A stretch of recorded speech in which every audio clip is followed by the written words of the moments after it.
Welcome. I'd like to take a moment to share a brief reading from my latest book, Emerson's Truth, Emerson's Wisdom, Transcendental Advice for Everyday Life. The purpose of this book is to introduce the thoughts of one of America's most profound spiritual philosophers, Ralph Waldo Emerson, to an audience of non-experts. My goal is to bridge the gap between traditional scholarship and real-world therapeutics and self-help. Chapter 1. Discovering Spiritual Truth. Confronting Anxiety and Alienation.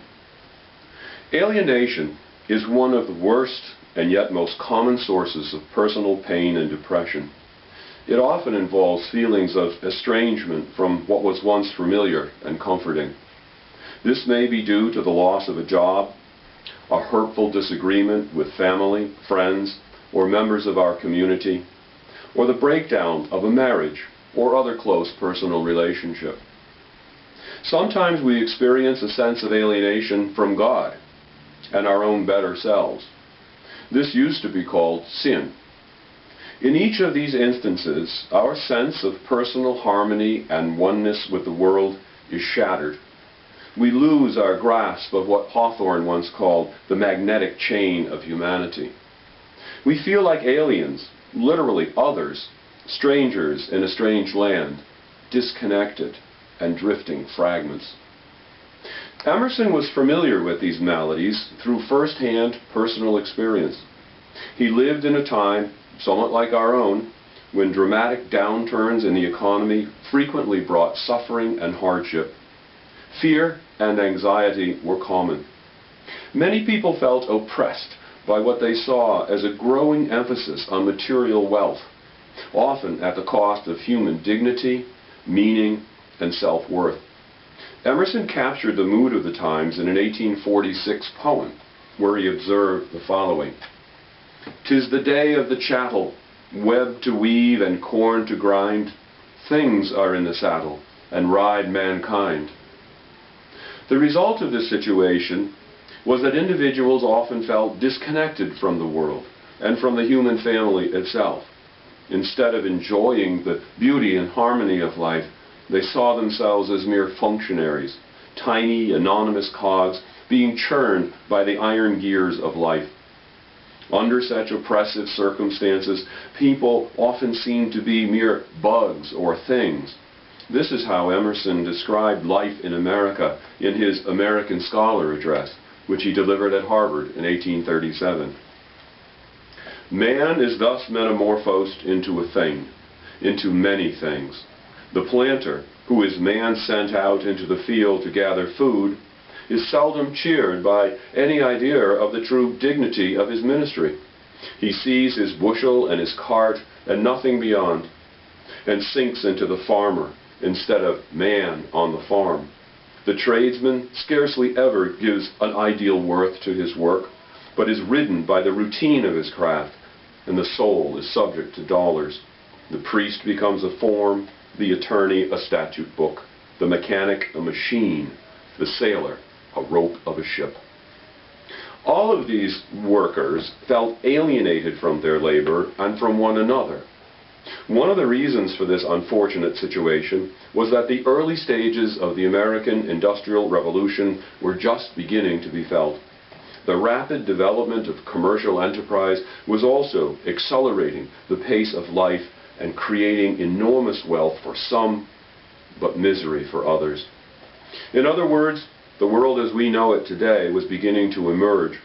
The American economy was shifting dramatically from a largely agrarian-based, home-centered enterprise to a market-based structure. Before this, most Americans worked for themselves on family farms, but all of that was changing. Emerson felt this anxiety acutely at various times in his life. He made his living largely as a lecturer. His income was mostly seasonal, and hard times were always looming just over the horizon. Much of his correspondence with his older brother, William, is concerned with finances.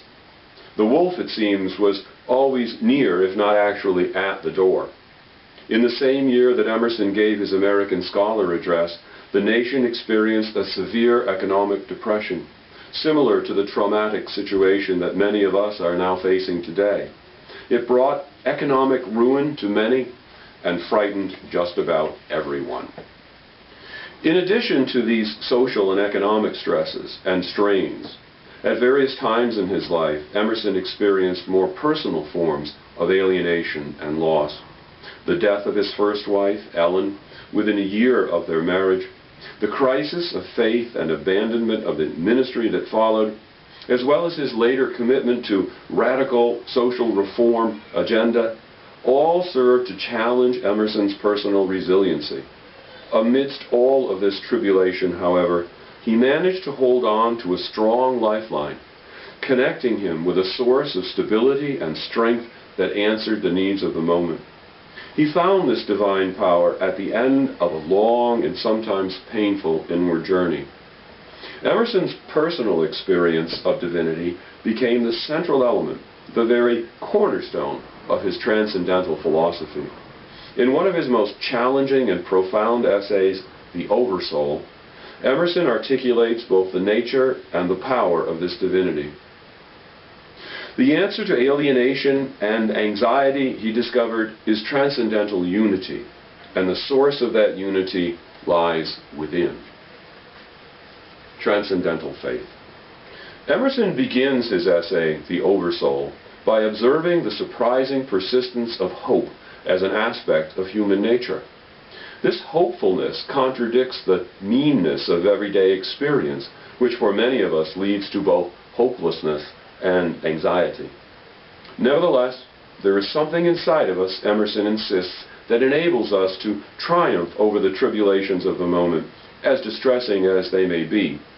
This divinity within appears as an island of tranquility in a vast sea of troubles. Our awareness of it comes, however, in brief, intuitive flashes that only hint at this enduring presence. This vital spirit is the source of all truth, all faith, all hope, and all love, transcendent qualities that stand in sharp contrast to the drudgery of everyday life. We feel at these special moments an unspoken certainty that there is more to us than what is contained between our hats and our boot soles. We know this intuitively. We also know that anxiety and misery are not our normal condition. We were born to experience a higher and more complete and joyful state. Like faith itself, there is an element of mystery in this notion, one that goes beyond formal philosophy and, as Emerson says, books of metaphysics. It cannot be comprehended by reason alone. Emerson states, "There is a difference between one and another hour of life in their authority and subsequent effect. Our faith comes in moments, our vice is habitual. Yet there is a depth in those brief moments which constrains us to ascribe more reality to them than to all other experiences. For this reason, the argument which is always forthcoming to silence those who conceive extraordinary hopes of man, namely the appeal to experience, is forever invalid and vain. We give up the past to the objector, and yet we hope. He must explain this hope. We grant that human life is mean, but how did we find out that it was mean? What is the ground of this uneasiness of ours, of this old discontent? What is the universal sense of want and ignorance but the fine innuendo by which the soul makes its enormous claim?